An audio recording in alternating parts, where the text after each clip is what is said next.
Hi, everybody. Okie doke. So here's the question. Can someone who's not a professional comedian, isn't already at their health goals, and doesn't probably have basically like a professional production team working with them, be interesting to watch? I don't know. This will be the grand experiment, because I think that I love watching the really cool videos put together by people. And also, I am not yet there when it comes to the technology and whatnot.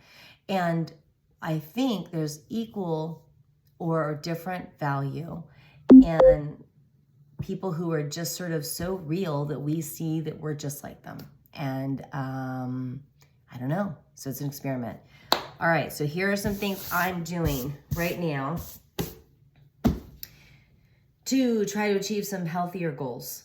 And I am going to do some meat with some salt on it. And then I'm gonna let it sit for hours. And I'm gonna come home and it's gonna be aged, dried out, salted, and then I'm gonna go ahead and cook it. Now, I happen to live on Vashon Island, and we live in 2026, and a lot of us are dealing with more expensive grocery bills. And that's a thing. And it isn't. It is and it isn't, right? So for a lot of us, it's really a question of, oh, do I have the skills to eat really healthy and not be spending a ton of money? And there are different skills. So one of those skills that we maybe or maybe don't have has to do with just our patterns of shopping and how do you sort of save money. So if you are the type of person who's going to come up with your menus, come up with a shopping list, and then you want to go to the store and buy all those ingredients, you're probably going to get hit pretty hard, because some of those ingredients are just going to be high priced right now. Some of them are not going to be on sale. And so you are more vulnerable because you are less flexible. So for me, I've been having to figure out, as if you're a homemaker like I was for almost 30 years, then it means you are doing a lot of stuff for free. You have great skills. You are epic. It really is true. There's that really funny show that came out in probably the 80s. I think I was in high school, and there's this married couple, and the guy loses his job, and the wife is like, well, I have this job that I could go work. And she's like, if you can stay here and do everything I've done and take care of everything, then I'm going to go to this job that's great. And he had just been, laid off, whatever. And so they do this swap. And on almost the second show of the series, she comes home and he's like, oh my gosh. And he says, I don't understand. And he's like freaking out because he realizes he's the house cleaner, he's the plumber, he's the tutor, he's the this, he's the that. He suddenly realizes he's doing all of these things, blah, blah, blah, blah.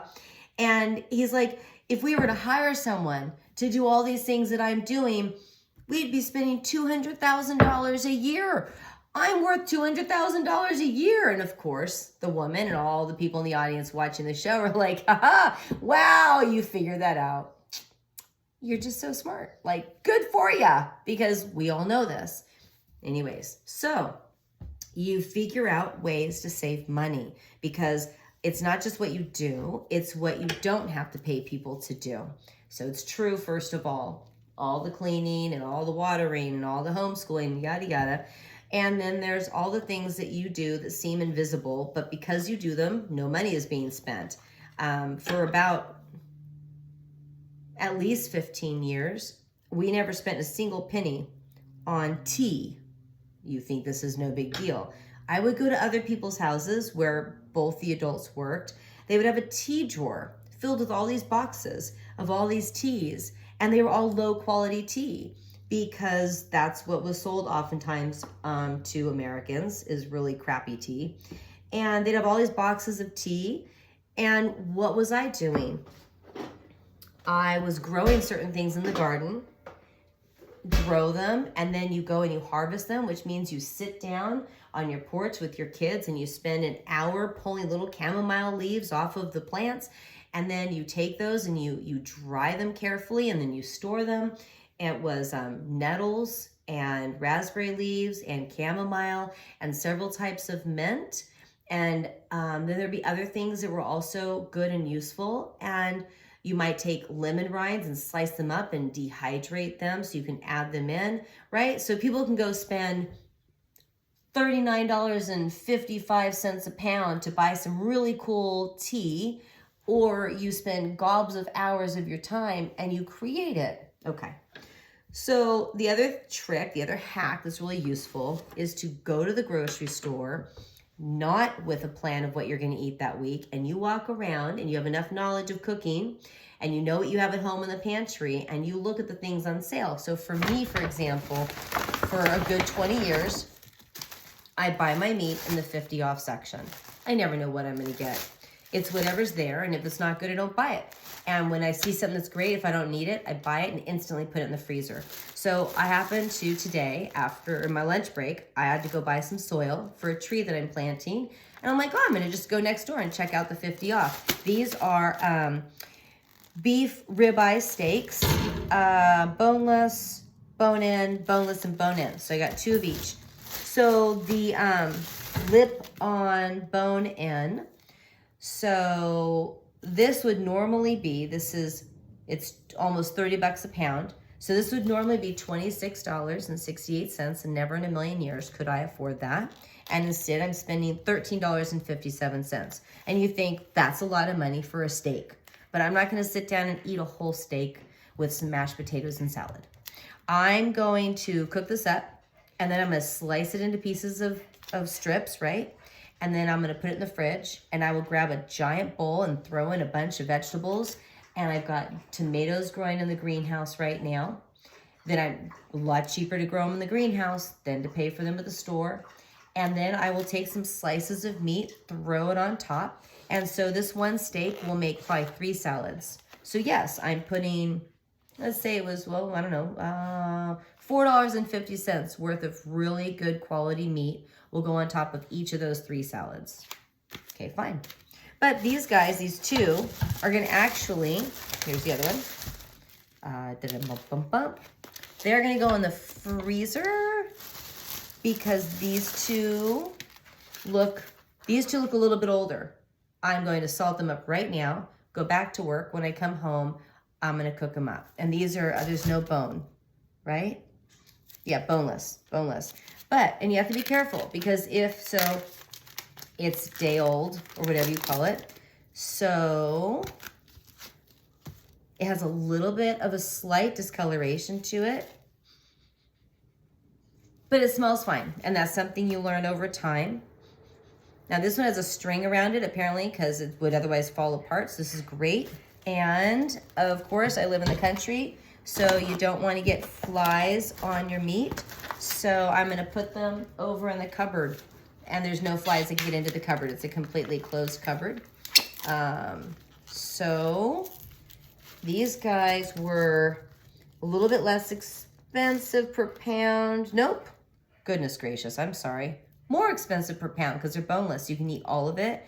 So $9.27 and $13.82. So $22 worth of meat that will be turned into at least 4 salads. So about $5.50, I guess, for these guys. I would never have planned to do this, but it's what's in the half off section. I also have a bunch of chicken and feta spinach sausages that I picked up a few days ago. They're in the freezer because I didn't need them at the time. And they were also, of course, 50% off. So at some point, I'll bring in a bunch of those, cook a bunch up, put them into the fridge, throw them on top of my salad. All right. So this is how I'm trying to make salads really delicious and more likely to eat salads. I'm just trying to eat my way through as many fresh vegetables as possible. All right. So if you're trying to be healthy, you want to figure out how you can, in a high quality meat, low price to the best of your ability. How are you going to do that? Maybe you're going to go to Costco, whatever. These are actually less expensive than Costco is because they're 50% off.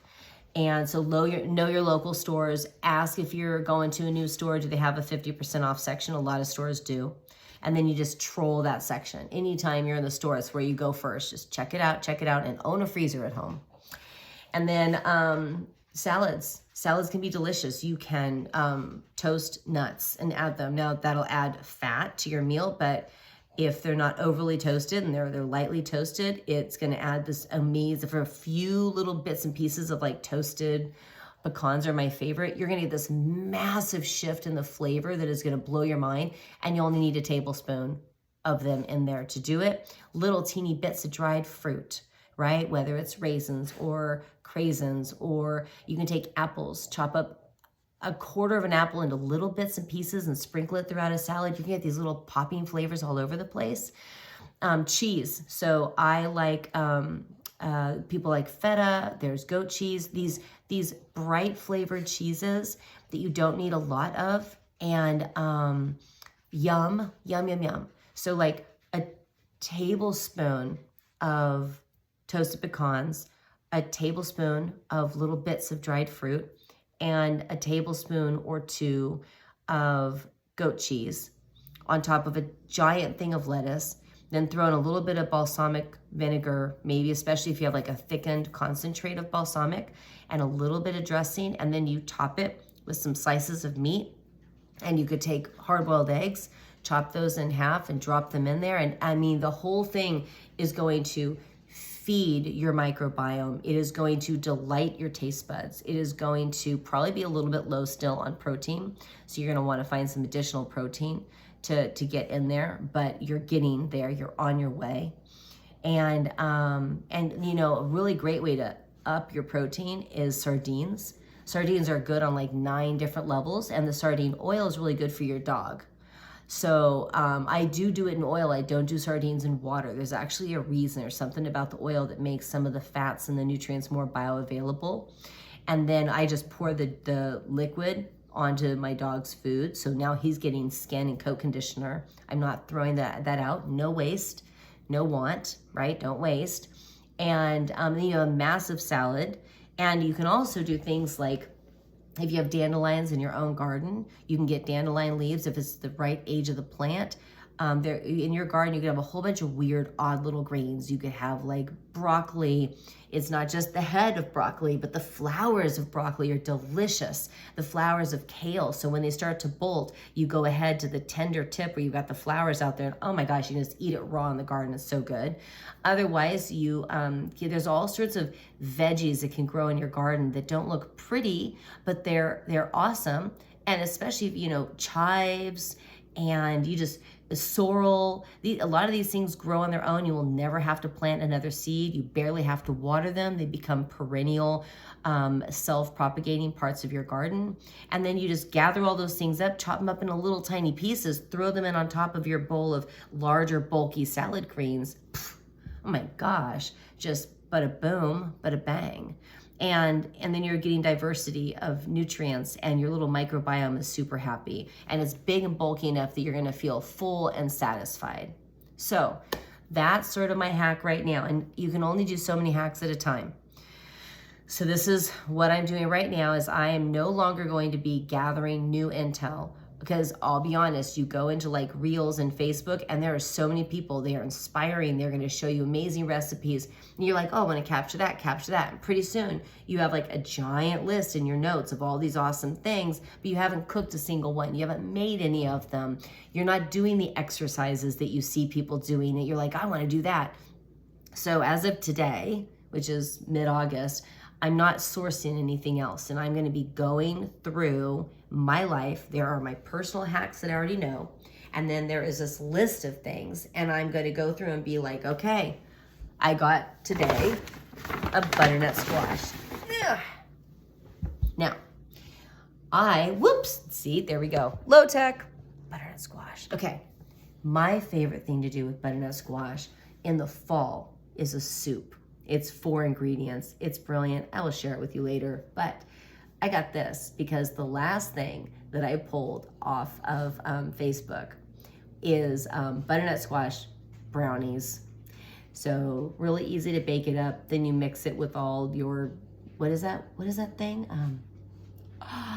All the usual suspects. Okay, so it's gonna have, it can have a low sugar index triggering sweetener, or it can have regular sweetener. And I forgot the chocolate chips, so I am gonna go get some chocolate chips, which will have their own, but I get like super, super chocolatey chocolate chips with hardly no sweetener in them. And chocolate powder. Egg whites they use instead of the egg yolks. One thing I'm trying to figure out is what can I do with egg yolks on a day that I want to use egg whites to do something different? Or do I just put the yolks in and not worry about whatever it is people are trying to avoid? Because people who are trying to be super lean will try to take the yolks out. I think the yolks will be fine. And it uses oat flour, and I've got just enough oats left over. I can grind them up, make my own oat flour. So I got this. This is the beginning of my trying out new recipes. And then I will have a recipe book. I have my own recipe book where my favorite recipes that I like get written in there. And for the rest of this year, I'm not going to source anything new off Facebook. Instead, I'm just going to go through my list and try all these things. And there's amazing salads, and I want to share it with you guys. I want to share it with all of you because I think a lot of people are doing exactly what I've been doing. And now I want to, while I'm not yet perfectly healthy, while I don't have high-tech fanciness, and I am not a comedian. Sorry. I'm so sorry. Maybe I'll do something where I find some joke and just be like, since I'm not a comedian, I'm going to read a joke to you. That could be cool. Anyways, but you know what? If I can do this, you can do this. I am not special. I'm just one of the many humans on earth. And if I can do it, you can do it. So let's do it together. Alrighty. I'm going to try to keep these short too. Number one goal is to figure out how to make things really short. This is like an introduction. And later, I'll show you how the steaks look. And I'm just, as I do things, I'm going to share it and show you. And who knows, maybe no one will pay attention, or maybe some people will. Have a great day. It's August. If you're hot and you're uncomfortable, in 6 months, you're probably going to be cold and uncomfortable.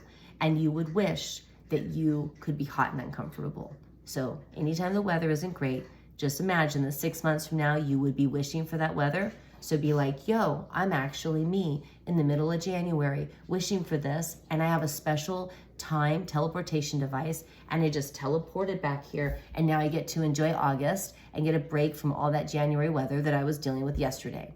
So just do that little mind thing. Just do that.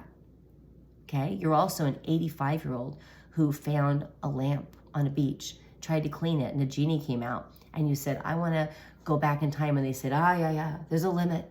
You can only go back so many years. And you said, take me back as far as I can go. And poof, here you are today. So you've already lived out to be 85, and you have felt all that achiness and that tiredness and that discomfort and whatnot. And now suddenly you are, for me, I'm 53. Holy shit, I'm 53. I was 85 yesterday. I got my whole life to live all over again. What is there to lose? Absolutely nothing to lose. Nothing to lose. My cat's locked downstairs. My kid left the cat locked in. Coming! Okay, talk to y'all later.